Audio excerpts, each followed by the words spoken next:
Good morning, Eagles. Today is Wednesday, January 26th. My name is Dominic Wilson, and this is your Granite Hills News Network.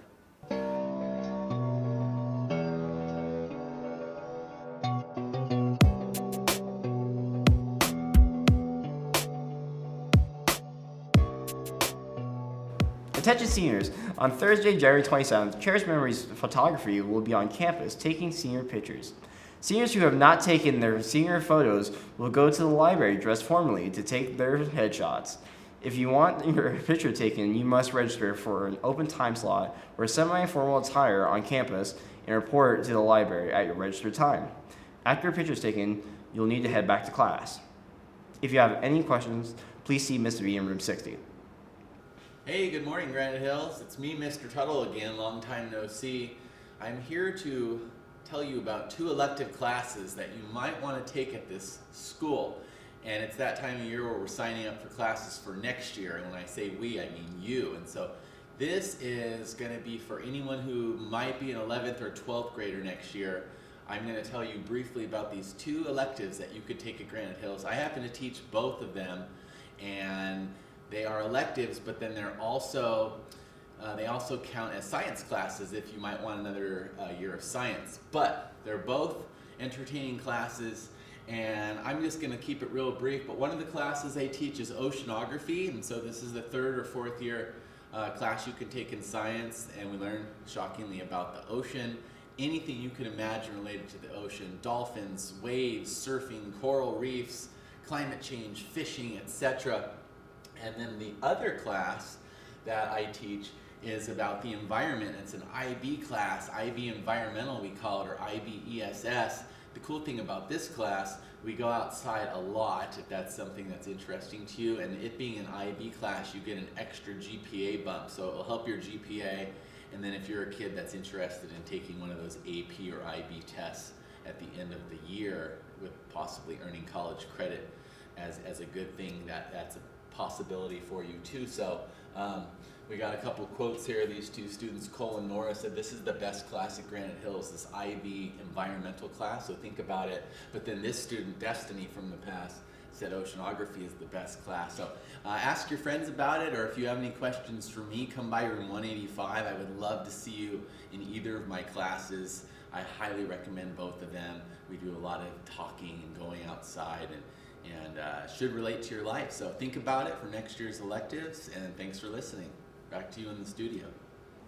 Attention Eagles, the Start Smart program will have a class this Wednesday, January 26th from 6 to 8 p.m. in the Little Theater. The California Highway Patrol Start Smart program is a driver safety education class which targets new and future licensed teenage drivers between the age of 15 through 19 and their parents. Please register online if you're interested in attending.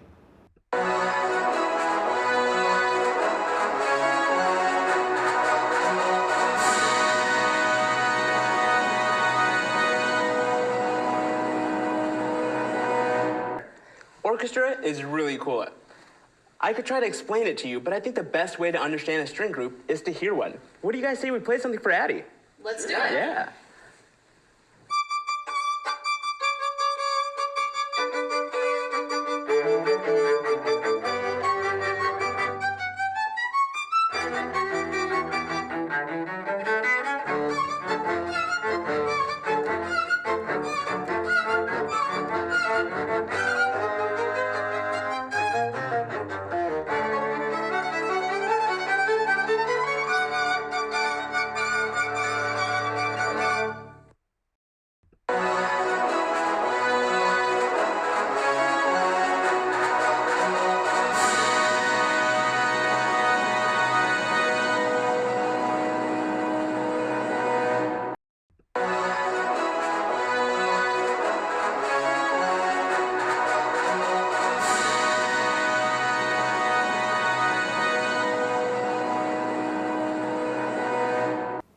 We are performing the first ever orchestra. We have brand new, never been played instruments.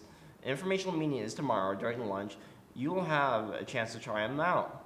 Reminder, today is the meeting for jazz band as well. Please contact Mr. Caldwell for more information. Attention Eagles, are you interested in joining a club? Today at lunch, class of 2025 will meet in ASB. Culinary Club will meet in room 204. Digital Arts will meet in room 83. Eagle Theater Club will meet in room 235, GSA will meet in room 82, and NHS will meet in room 32. They all hope to see you there. I'll go get it. Jello Beats, holla at me. Jeez. Attention Eagles, this Thursday, January 27th, Theater will be having their one-act performances at 7:30. Please come support your Eagles. If you have any questions, please see Mr. Giard. Hey, good morning, Granite Hills. It's Mr. Tuttle here again. I have another brief announcement. You might have heard some rumors, but it's true, it's official. For the first time in 3 years, Granite Hills will be bringing back the Powder Puff team. So if you're a senior girl and you're interested in learning how to play football, it's flag football, by the way, we will be getting that going. Look for a meeting over the next maybe 2 to 3 weeks. Myself and Mr. Lopez are the coaches, so if you have any questions, come see us. But again, we will publicize for our first meeting for flag football, Powder Puff. It's back. It's a wonderful time. You don't have to have any experience. You don't have to be an athlete. We teach everyone how to play football, and it's a great time. We usually do about 2 nights a week of practice up on the Granite Hills football field, and then if we're lucky, we'll have a game or two against one of our rival schools here in the district. And again, it's just great fun, and look forward to seeing you out on the Powder Puff field. Back to you in the studio. Attention Eagles, there's an academic league match today, January 26th at Mount Miguel. Good luck, Eagles. Attention Eagles, are you interested in performing at the International Fair this year? National Honor Society is looking for performers for the upcoming fair. Please scan the QR code on screen and fill out the Google form. NHS will then send an email for a meeting date and the next steps. If you have any questions, please contact Ms. Brewer.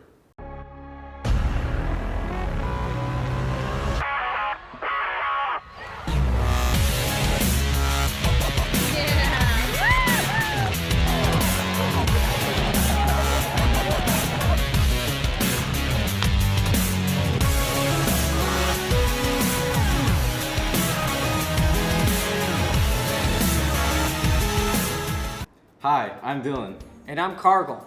Dylan decided to join me in hosting again, so this is the Dylan and Cargill Sports Report. We're back, baby. Yes, sir. Last Friday, your Granite Hills varsity basketball team beat our rivals Valhalla 70-55. The player of the game was Eagles' Derek Edmond. He scored 31 points, 6 rebounds, and 3 steals on the way to victory. Another crazy weekend in the NFL with 4 divisional playoff games that were all decided on the final play. However, the game with the 2 NFC heavyweights was arguably one of the best of the weekend. The defending Super Bowl champs, Tampa Bay Buccaneers, hosted the recently crowned NFC West champs, LA Rams. The Rams surprisingly had a 27-3 lead over the Bucs in the third quarter, but Tom Brady had other plans. After scoring a field goal and a touchdown before the end of the third, Brady and the Bucs offense would only need 2 touchdowns to send the game to overtime in the fourth quarter. For a moment, it seemed that everything was going wrong for the Bucs to make a comeback, including this personal foul call that is better explained by the referee than me. There was a personal foul, unnecessary hit by the defense. However, by rule, this action is considered a dead ball foul, which means it happened after the play was over. Therefore, it's a turnover on downs because the offense did not reach the line to gain. 15 yards will be added to the previous spot. It's a first down for Los Angeles. Correction, 15 yards will be taken backward. It's first and 10. Even with the penalty on the Rams, Eric Weddle, the Bucs still had a turnover on downs that allowed the Rams to bring it back down the field and run out as much of the clock as possible. A missed field goal from 47 yards at the end of the drive still gave the Buccaneers a chance to come back. Their hopes were renewed with this absolute bomb of a throw from Brady to Mike Evans that made the score 27-20 with 3 minutes left in the fourth. A fumble by the Rams on the next drive meant that Brady had enough time to score another touchdown to tie. And sure enough, with 47 seconds left, Leonard Fournette would carry the ball 9 yards and into the end zone for a touchdown. It seemed as Tom Brady had pulled off another miracle just as in Super Bowl 51. Don't count out the Rams just yet, because they'll end up doing this on the final drive of the game. Stafford, deep downfield! He's got Cup again! He's at the 10. Stafford says, let's get down there. We gotta clock it. We gotta get the field goal. Clock running down. They have time. Rams getting set. Getting ready for Matt Gay to come in. He spikes it there, and Matt Gay will come in and try to win the game. 30 yards to win the game. Matt Gay boots it through. And the Rams, by the hair of their skinny teeth, The final score was Rams 30, Buccaneers 27. So Cardinal, what's going on in the world of golf? I'm glad you asked. The PGA Tour season is making its way to San Diego this week with the Farmers Insurance Open at Torrey Pines Golf Course in La Jolla. There are two courses on the property, the North and the South course. For the first and second rounds, everybody will play each course once. Then the field will be cut, and the third and fourth rounds will be played solely on the South course.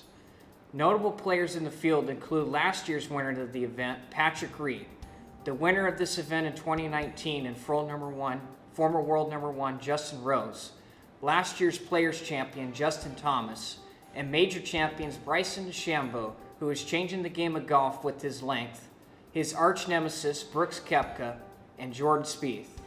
The fan favorites of the event include five-time PGA Tour winner Ricky Fowler, who grew up in nearby Marietta, Scripps Ranch High School and San Diego State alum Xander Schauffele, the winner of last year's PGA Championship that made him the oldest to win a major championship, and San Diego native Phil Mickelson, and last but certainly not least, current world number one, Jon Rahm.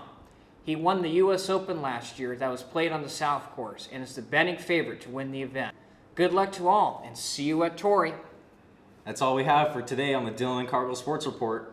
Back to Dom in the studio. This has been your Granite Hills News Network. Thanks for watching. Love has played someone else needs in 4 years. Olaf, have a great day, Eagles.